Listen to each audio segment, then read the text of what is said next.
नमस्कार. नमस्कार. पूज्य पुरुषोत्तम दासजींच्या स्मृती संमिश्र जागतिक मराठी साहित्य अभिवाचन महोत्सव. आजूबाजूला घडणाऱ्या वास्तव गोष्टी पाहून ही कथा वाचावीशी वाटली. आजच्या धकाधकीच्या जीवनात आणि करिअर मागे धावणारी ही पिढी त्यांच्या व्यापामुळे, कामातील ताणामुळे ते इतके व्यस्त असतात की त्यांना स्वतःकडेच लक्ष द्यायला वेळ नसतो. मग घरातील वृद्ध ज्येष्ठ लोकांची तर बातच सोडा, बोलायलाही त्यांच्याशी वेळ नसतो. आजच्या विज्ञान युगात मोबाईल, लॅपटॉप, कॉम्प्युटर यांच्याशी त्यांचं सख्य, माणसापेक्षा यांनाच महत्त्व जास्त. त्यामुळे घरातील ज्येष्ठांशी बोलणार कोण, शिवाय पिढीचं लांतर म्हणून मतभेद. त्यामुळे वृद्धांची त्यांच्याच घरात कुचंबणा होते. मग या ज्येष्ठांनी करायचं काय? त्यांना जवळ बसून बोलावं, त्यांची विचारपूस करावी असं वाटतं. त्यावर उपाय काय हेच आम्ही या कथेतून सांगत आहोत. श्री स्वामी समर्थ मित्रमंडळ नांदेड सादर करीत आहोत कथा स्वांत सुखाय. लेखक श्री सुहास देशपांडे, दिग्दर्शक श्री अशोक पाडेकर, अभिवाचक कलाकार सौ अंजली माडेकर व श्री अशोक माडेकर. स्वांत सुखाय. चला लवकर लवकर आवरा. अहो आवडतीच आहे ना, किती घाई, अजून 3 तास आहेत. अगं 3 तास आधीपासून सांगायला सुरुवात केली तर पळत पळत गाडी पकडावी लागेल. तुम्ही आणि पळणार आणि 70 का का पडू शकत नाही? अहो घाईची शू लागली म्हणून भरभर टॉयलेट पर्यंत गेला तरी तापा टाकता आणि म्हणे पळत पळत गाडी पकडणार. त्या धापा नसतात. स्वर्गीय आनंद मिळालं असतं, नॅचरल फिलिंग असतं ते. पुरे करावं. सुरुवात कोणी केली? मग मी काय खोटं बोलते? अर्धा तास संपलाय, अजून फक्त 2.5 तास आहे. अशी भांडणं, चिडणं हे रमाकांत आणि उज्ज्वल यांच्या जीवनात नित्याचाच भाग होता. वृद्धाश्रमातील इतर म्हातारे यांच्याकडे बघून हसत. कोणाला खिल्लरपणा वाटते, कोणाला हेवा वाटते, पण काहीही म्हणा, पांडे जोडपे या वृद्धाश्रमाची रौनकच हो. माझी बॅग आणि मी दोघेही तयार आहोत. अजून 2 तास बाकी आहेत गाडीला. निघताय? मी थोड्याशा सोनटक्क्याला भेटून येतो. सरळ सांगा ना, पेढी फुकू देतो म्हणून. आणि सोनटक्क्या काय हो, सोनटक्के म्हणा ना, मोठे आहेत ते तुमच्यापेक्षा. म्हणून तर म्हणतो ना, सोनटक्क्या म्हटलं की त्याला राग येतो, आणि राग आल्यावर तो डोळे मोठे करतो. त्यावेळी अगदी विदूषक दिसतो. तरीही जायचं नाही आणि सिगारेट ओढायची नाही. अगर मी गेलो नाही तर ते म्हातारं तडपडून मारायचं. काही होत नाही. काय नाही? अगर त्याची सिगरेटची डबी माझ्याकडे आहे, ती जर त्याला नाही मिळाली तर नक्कीच तडपडून मरेल. पण तुम्ही ती डबी का आणली? परवा सोमवारी त्याला खोकला आला, नुसता ग पडत होता. त्यांना अशा परिस्थितीत सिगरेट ओढू नये म्हणून मी त्यांची डबी लपवून ठेवली. मग पुन्हा कशाला आणली? झाले ना आता 4 दिवस. काल कळवळून म्हणत होता, काय? रम्या गुटख्याची सोय कर ना यार, 3 दिवस झाले सकाळचा कार्यक्रम मोकळा होत नाही. गाडीला फक्त 1 तास उरलाय. या वयात मला पळायला जमणार नाही. संध्याच्या या वृद्धाश्रम म्हणजे अशा वेगवेगळे व्यक्ती लोकांचं स्थान. इथे जे म्हातारे आहेत ना, सगळे गर्भ श्रीमंत, आयुष्य आनंदात आणि वाटते तसं जगलेलं. पण कर्तृत्ववान आयुष्याची संध्याकाळ अशी एकाकी घालवण्याची वेळ आली. आमची पिढी भारताच्या स्वातंत्र्याच्या आसपास जन्मलेली, त्यामुळे विकसनशील भारत वगैरे आमच्या वयाच्या 60 नंतरच. पण त्यामुळे मुक्त अर्थव्यवस्था वगैरे आम्हाला काहीही माहित नाही. फॉरेन किंवा विभक्त कुटुंब वगैरे आम्हाला न पचणाऱ्या गोष्टी. मी 60 वर्षाचा असताना आमचे आप्पा गेले. म्हणजे मी नोकरीतून निवृत्त झाल्याच्या 2 वर्षानंतर. पण तरीही शेवटपर्यंत आप्पाने त्यांच्या नजरेतच आम्हाला ठेवलं. मध्ये उलट शब्द बोलायची हिंमत झाली नाही आमची. आमच्या सासूबाईंचा तोरा वेगळाच होता. त्या काळातील डेप्युटी कलेक्टरांबाई होत्या ना त्या, मग काय सगळं घर मोठे. त्यांचं आणि माझं कधी जमलंच नाही.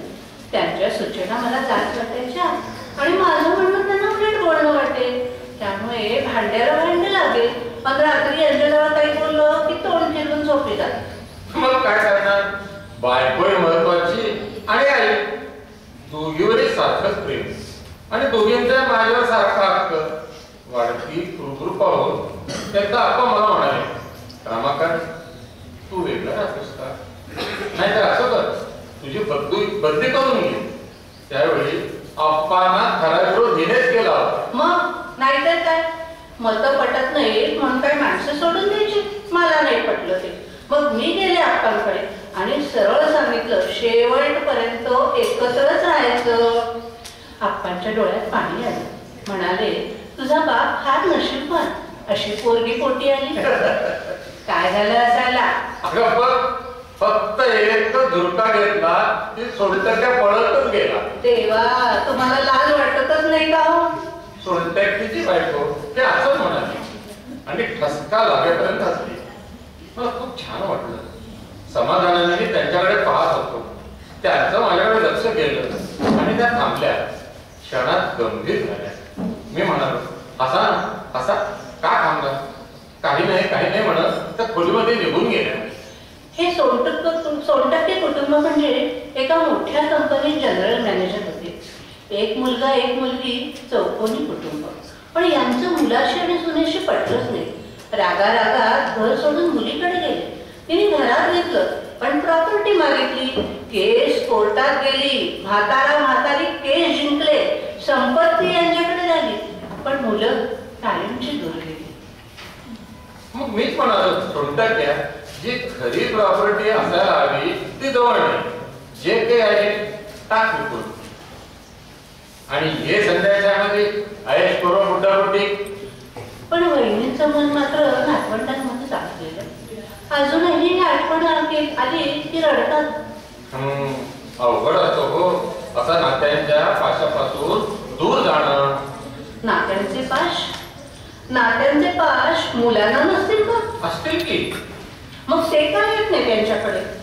कदाचित भावनांवर नियंत्रण मिळवण्याचं कौशल्य त्यांच्याकडे थोडं जास्तच असेल. अहो, कौशल्यावर आधारित जीवन असेल तर भावनांची गरजच काय? पण या वयात भावनात अडकून पण हा प्रॉब्लेम होऊ शकतो. खरं आहे. हा, पण भावनांचा आदर तर करावाच लागेल. नाहीतर नातं टिकणारच नाही. जी खस तर आपण सगळे गडबड करून बसतो ना. आणि वैचारिक स्वातंत्र्य किंवा आपलाच आहे म्हणून त्याला गृहीत धरणं, या प्रकारामुळे समोरच्याचं काय करावं हे आपण जास्त ठरवतो आणि म्हणून गडबड होते. हा, सोनटक्के भावजींचंही तसंच झालं असावं. पण वृद्धाश्रम आहे म्हणून बरं. आणि मुख्य म्हणजे त्यांनी इथं येण्याचे महत्वाचे हा, नाहीतर खूप अवघड झालं असतं ना. आयुष्याच्या संध्याकाळी आपलेपणा, प्रेम न मिळणं यासारखं दुर्दैव नाही. निघायचं ना बाहेर ऑटोवाला किचन आलं. हा, हो निघूया. पोरं वाट बघत असतील. वृद्धाश्रमात येणारे वृद्ध म्हणजे दीन, दुबळे, मुलाबाहेर टाकून दिले असायच असतात असं नाही. खरं तर आम्ही अत्यंत सुखी आणि चौकोनी कुटुंबाचे धनी. एक मुलगा एक मुलगी. मुलगी विदेशात, मुलगा बेंगलोरला आयटी क्षेत्रात. मी स्वतः क्लासवर पदावरून निवृत्त, ही शिक्षिका म्हणून निवृत्त. 10-12 जणांचं खटलं सहज चालावं इतकी आर्थिक परिस्थिती. आणि अशी परिस्थिती असणारे परिस्थिती सूर आणि मुलगा यांचा पगारही 7 आकडे. थोडक्यात काय, मध पुस्तक अशी आर्थिक परिस्थिती. आणि अशी परिस्थिती असणारे तर 2 घरामागं एक कुटुंब आहे. पण तरीही आम्ही वृद्धाश्रमात कसे असा प्रश्न पडला ना. वृद्धाश्रमात आम्ही बाय चॉईस आलो. त्यांच्या तिकडे आपल्याला करणं नाही. टीव्ही तर पाहून किती पाळणार, आणि टीव्ही, पुस्तक वगैरे मनोरंजन करतील, वेळ घालवतील, पण वेळ मार्गी लावणार नाही. वेळ मार्गी लावण्यासाठी वेळ घालवावा नाही, तर वेळ जगावा लागेल. त्यामुळे परत आमच्या घरी आले, पण दोघं काय करणार? त्यात पुन्हा याला कामाचा कंटाळा. हा मला काही कामाचा कंटाळा नाही करत, पण एकच काम 3-3 वेळा करायला लागायचं. आणि मुख्य म्हणजे आमचा चहा, त्याला कंटाळा येईल. कितीला करत असायचं तो चहा? मी होते म्हणून टिकले, एखादी असती तर केव्हाच फोन केली असती. मी असं म्हणाले का? तू म्हणायच्या आधी मी फालतूपणा बंद करा. ओके, हा. तर अशा प्रकारे आम्ही दोघांनी एकत्र राहण्याचा निर्णय घेतला. पण तो मुलाला पटत नव्हता. आम्ही एकटे, पुन्हा म्हातारे, बीपी, शुगर, थायरॉइड ही मित्रमंडळी आहेतच, म्हणून त्यांना जास्त काळजी वाटायची. त्याच्या मित्राच्या वडिलांनी सेकंड होमची कल्पना सांगितली. थोडक्यात काय, ते वृद्धाश्रमच. पण आई वडिलांना वृद्धाश्रमात ठेवायचं म्हटल्यावर मुलांना पटना. लोक काय म्हणते हा मुख्य मुद्दा. मी म्हणाले, लोकांकडे लक्ष देऊ नकोस. आम्ही वृद्धाश्रमात राहू, आमच्या वयाच्या लोकांसोबत राहू, म्हणजे आनंदी राहू. आणि ज्यावेळी तुमची आठवण येईल त्यावेळी लगेच तुमच्याकडे हजर. हो नाही म्हणता. आम्ही इथे आलो आणि लगेच आमच्या शेजारी सोनटक्केचा प्रॉब्लेम कळाला. मग मी त्यालाही देण्यात भाग पडले. आता आम्ही दोघेही मजेत आहोत. खरंच हे किती छान सोल्युशन मिळालं ना. फक्त आपणच त्याला आनंदाने अथवा पॉझिटिव्हली स्वीकारत नाही. का बरं? असं काय आहे, कोणती भावना आहे की जी तुम्हा आम्हाला वृद्धाश्रमाकडे पॉझिटिव्ह पाहूच देत नाही? असतील ना, अगदी 90% केसेस या निगेटिव्ह असतील. तरी पण 10% पॉझिटिव्ह आहेतच ना. जर लोकांनी त्या 10% केसेसला हायलाइट केलं, प्रसिद्धी दिली, तर नक्कीच लोकांचा वृद्धाश्रमाकडे बघण्याचा दृष्टिकोन थोडा तरी बदलेल. म्हातारपण हे दुसरं बालपण असतं असं म्हणतात.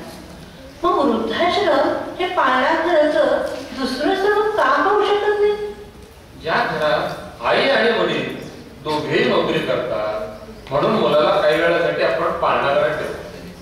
मग जिथे वयस्कर लोकांना बघण्यासाठी, त्यांची काळजी घेण्यासाठी कुणीच नाही, तिथे त्या वृद्धांना त्यांच्या पाळणाघरात म्हणजे वृद्धाश्रमात ठेवण्यात काय हरकत आहे?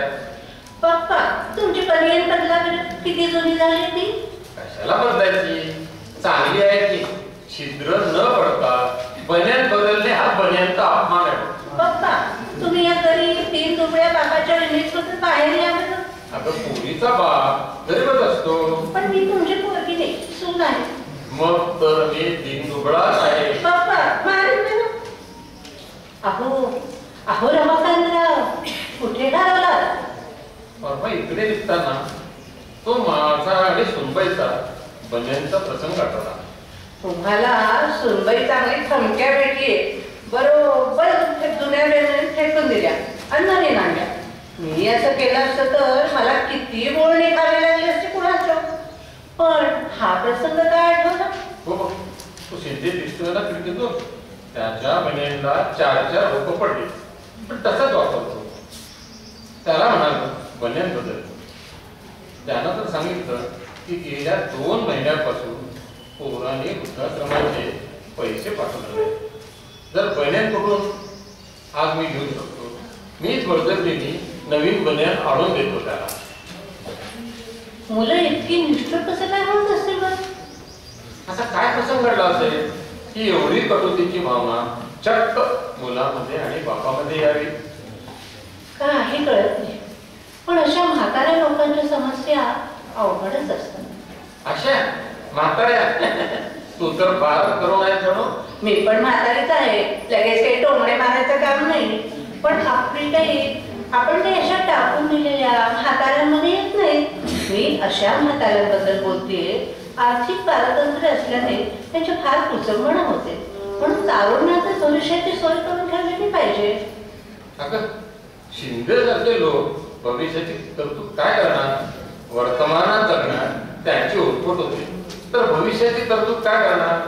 खरं तर अशा लोकांची नातेसंबंध घट्ट असण्याची जास्त गरज आहे. आता कशाचे नातेसंबंध, कशाचं काय, चक्क काम वाटून घ्यावं तशी जिम्मेदारी पोरानं पोरीने वाटून घेतली. म्हणजे ते तर शिंदेचा जावई आला होता.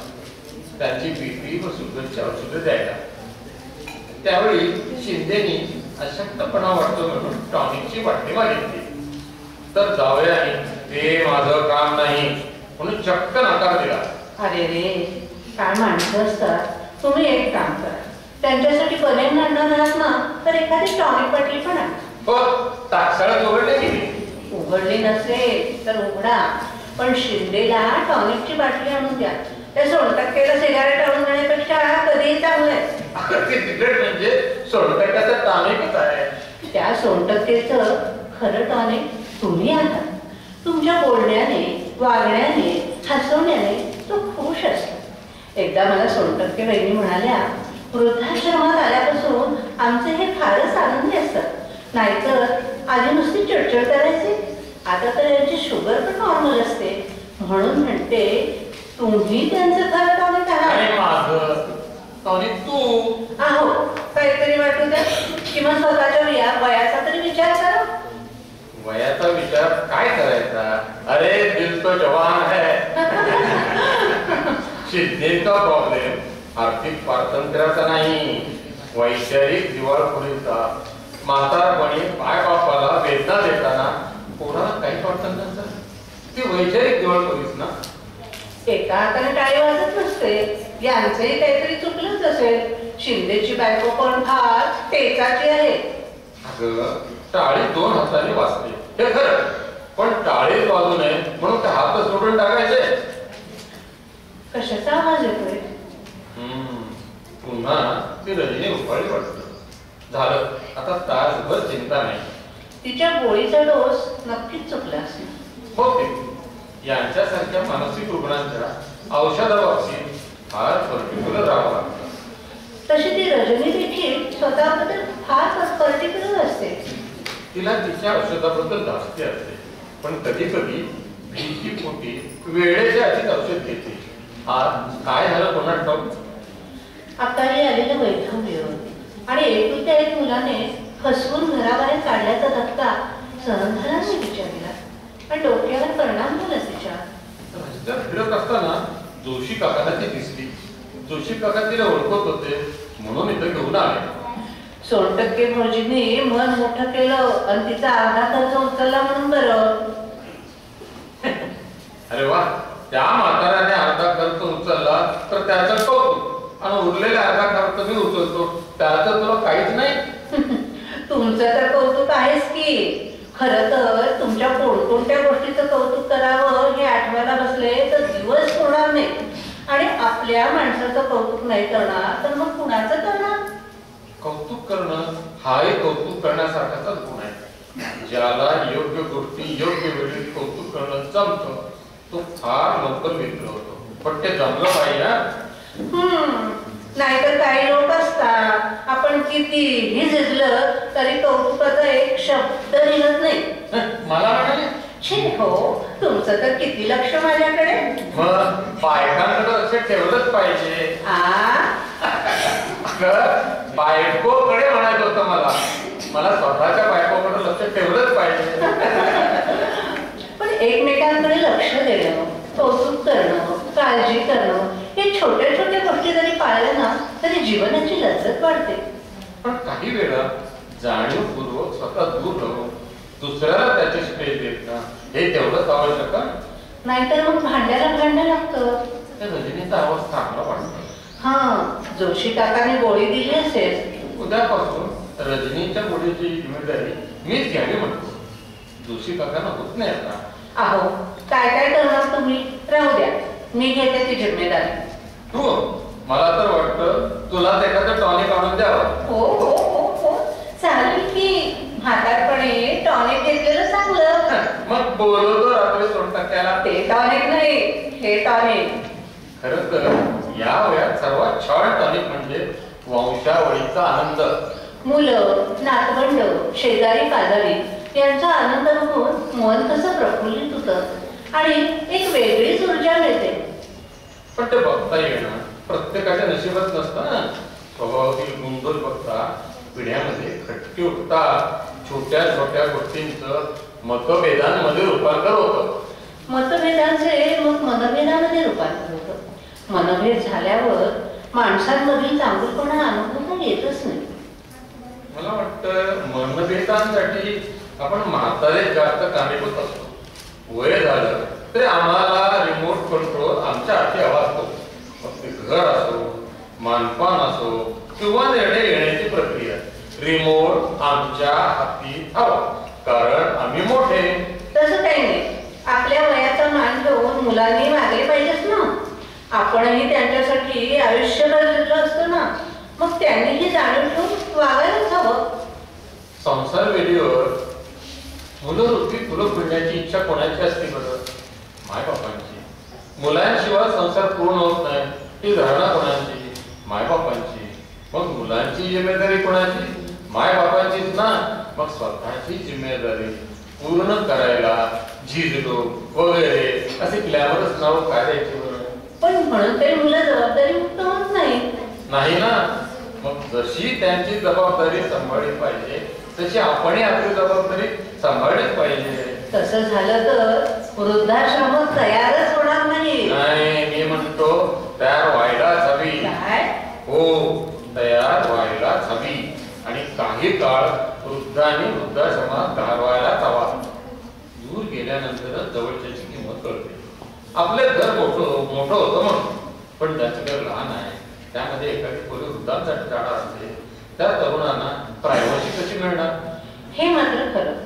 आणि जरी एखाद्याच्या घरी खूप जागा असेल, स्वभाव जुळत असतील, आर्थिक सुबत्ता असेल, तरी वर्षातले 4-2 महिने वृद्धाश्रमात यावं. समवयस्कांमध्ये राहणं होतं, त्यांची सेवा होते. पाणी देतेस का? कधीतरी उठून हाताने घेत जा ना.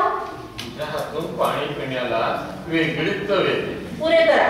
गोड बोलून काम करून घ्यायचं चांगलं जमतं तुम्हाला. घ्या. मला थोडस गरगरायला होतंय. टॉनिक न घेता का घेण्याची तलप आहे? नाही, खरंच मला गरगरायला. अरे बापरे, थांबा ना. मी थांब पुसते. थांबा. अगं मला त्या डब्यातली गोळी देतेस?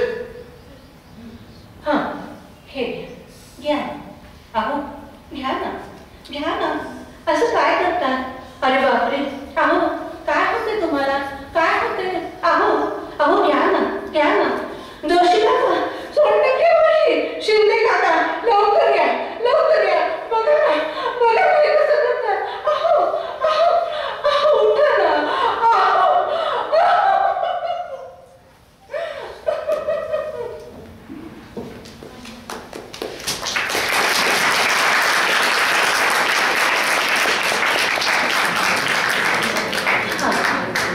आज 1 वर्ष पूर्ण झालं.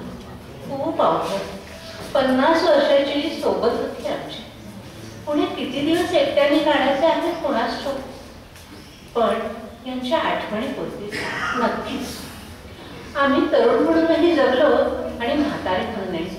त्या वयाचा आकडा आपण स्वीकारला आणि म्हणून म्हातारपणे देखील आयुष्यातील रंगत कमी झाली नाही. थोडं आपण ऍडजस्ट केलं की आयुष्य खूप देतं आपल्याला. यांच्यानंतर मुलांनी आणि सुनेने आग्रह केला सोबत येण्याचा, पण मी नकार दिला. म्हणाले या समवयस्क सहकाऱ्यांबरोबर राहणार. गरज पडली तर तुम्हाला बोलवेल किंवा स्वतः येईल, पण सध्या तिथंच आहे. या म्हाताऱ्यांबरोबर आनंदात मजेत मी यांच्या आनंदाचं कारण आहे. हे माझ्या आनंदाचं. तुम्हाला माहितीये यांना श्रद्धांजली म्हणून सोनटक्के भाऊजीने सिगारेट सोडली. दररोज सिगारेटच्या डबीकडे बघून यांना शिव्या देतात. म्हणतात साल्या रम्या, तू गेला नसतास तर पिढ्या तर मारता आल्या असत्या. आणि हसतात. आम्ही असेच राहतो, आनंदी. आमच्यातलं म्हातारपण सोडून आनंदी.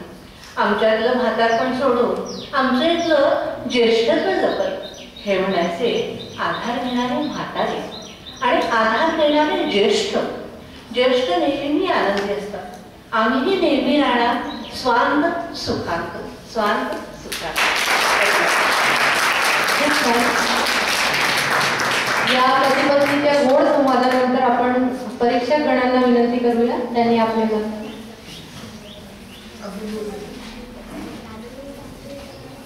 या ऐकल्यानंतर असं वाटलं, ज्येष्ठाने साधावे ऐक्य, मनस्वी घ्यावे सौख्य आणि सुखी करावे वार्धक्य, म्हणून आपण कधीच म्हातारे होणार नाही. म्हातारे हा म्हातारे. धन्यवाद. माझं नाव अनुष्का राकेश कोरकर, तात्यासाहेब सामंत माध्यमिक विद्यालय. आम्हाला तुमचा संवाद खूप आवडला, खूप विनोदी होता. त्याच्यानंतर वृद्धवय हे बालपण सारखंच असतं हे आम्हाला तुमच्या संवादातून समजलं. आणि तुमचे एक्सप्रेशन पण खूप चांगले होते आणि आम्हाला चढतात पण चांगलं होतं. नमस्कार, माझे नाव ओम नितीन मोरे. मी EB आनंदीबाई वनकट बॉईज हायस्कूल येथील विद्यार्थी आहे. आणि तुम्ही फार छान सुंदर असं म्हणजे घरातलं विनोद करून सांगितलं आणि म्हणजे म्हातारपणात जसे असं तुम्ही डोळ्यात उतरवून दिलं आमच्या. आणि तुम्ही वेळेचंही चांगलं हे सांगितलं आणि आजच्या पिढीबद्दलही तुम्ही खूप छान सांगितलं की आताची पिढी म्हणजे जे आई वडिलांचं ते म्हणजे प्रॉपर्टी पाहून ते त्यांना आश्रमात सोडतात हे असं. तुम्ही फार छान असं एक्सप्रेशन हे केले. शेवटी तुम्ही फार असं सुंदर शेवट. डॉक्टर बाबासाहेब पुरका पात्रेची चर्चा रजे सूर्यवंशी आहे. Hello ma'am.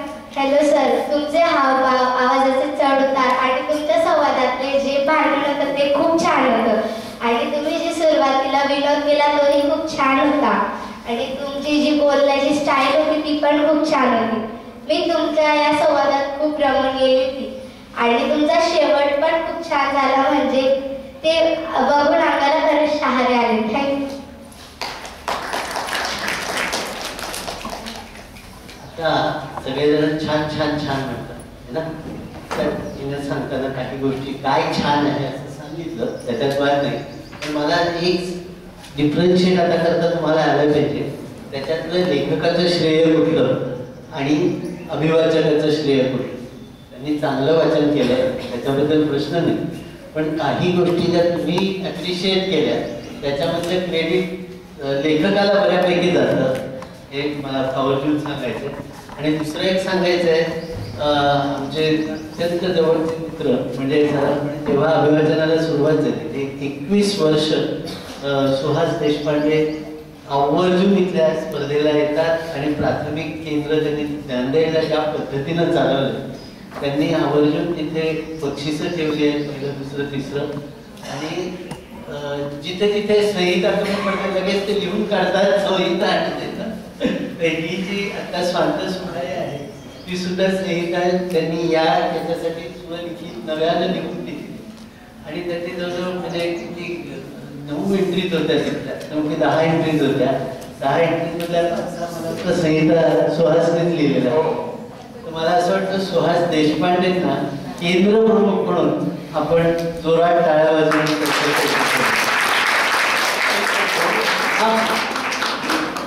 विशेष बाब सांगायची म्हणजे सुहास देशपांडे आणि स्वाती देशपांडे हे आमचे मित्र नेहमी आमच्या घरी येतात. आमच्या मुलाबाळात, आमच्या संसारात आम्ही गेले 25 वर्ष दोघंच आहोत. आमची दोन्ही मुलं, एक बाहेर परदेशात आणि एक पुण्यात. तर त्यांनी आमचं बघणं वागणं.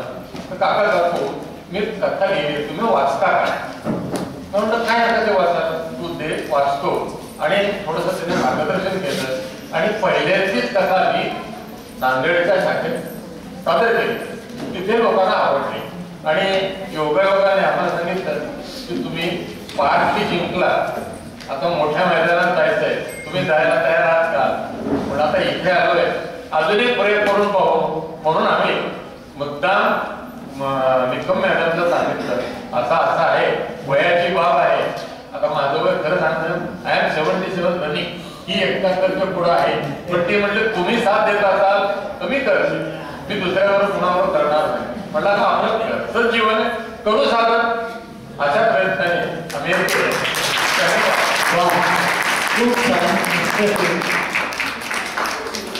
शिक्षक जे आहे स्वांतः सुखाय असं पाहिजे. विसर्ग पाहिजे. स्वार्थ सुखाय स्वांत झाला. आता संन्यासी मॅडम त्यांनी समोर यावं आणि पाहुण्यांना आणि सहभाग. संन्यासी मॅडम आमच्या रंगगंधच्या गायिका आहेत आणि ते छान गाणं म्हणतात. ते आता तुम्हाला बघायला मिळेल.